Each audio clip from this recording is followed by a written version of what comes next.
மாண்புமிகு பேரவைத் தலைவர்களே, இதே மாமன்றத்திலே ஏற்கனவே எதிர்க்கட்சி தலைவராக இருந்த நம்முடைய மாண்புமிகு எடப்பாடி பழனிசாமி அவர்கள் இதே மன்றத்திலே எதிர்க்கட்சியாக இருந்த இந்த கேள்வியை கேட்டு அவைகளெல்லாம் பதிலாக சட்டமன்றத்தினுடைய உரையிலே அதெல்லாம் பதிவு செய்யப்பட்டிருக்கிறது. அந்த பாலம் என்பது ஆர்ஆர் என்கிற விங்கின் மூலமாக கிராம சாலை திட்டத்தின் மூலமாக ஒரு கிராம பகுதியிலே கட்டப்பட்ட பாலம். அது தென்பெண்ணை ஆற்றிலே கட்டப்பட்ட ஒரு பாலம்.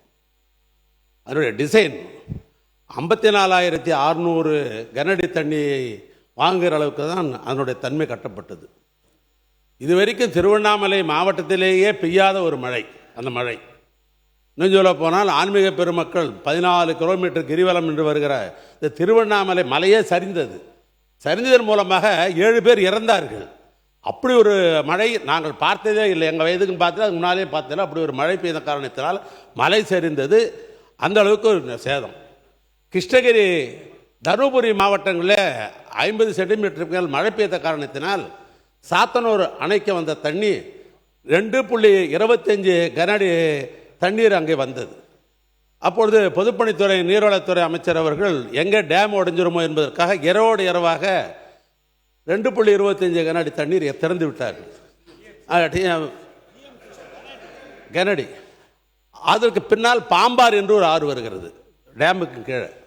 டிசைனு 54.600க்கு தான் டிசைன். அது 3 மாதம் இல்லை, கட்டி கொண்டு இருந்த நேரம் முடிகிற தருவாய். அது அப்படிப்பட்ட நேரத்தில் டேம்லேருந்து 2.25 பாம்பாருடைய தண்ணி இவைகளெல்லாம் சேர்ந்த உடனே 3 லட்சம் கனஅடி தண்ணி பிறந்த உடனே அதனுடைய தாங்கும் திறன் இல்லாமல் அது அடித்து கொண்டு போனது என்று அந்த டிசைன்லாம் விளக்கம்லாம் சொல்லி ஏற்கனவே சட்டமன்றத்தில் பதிவில் இருக்கிறது.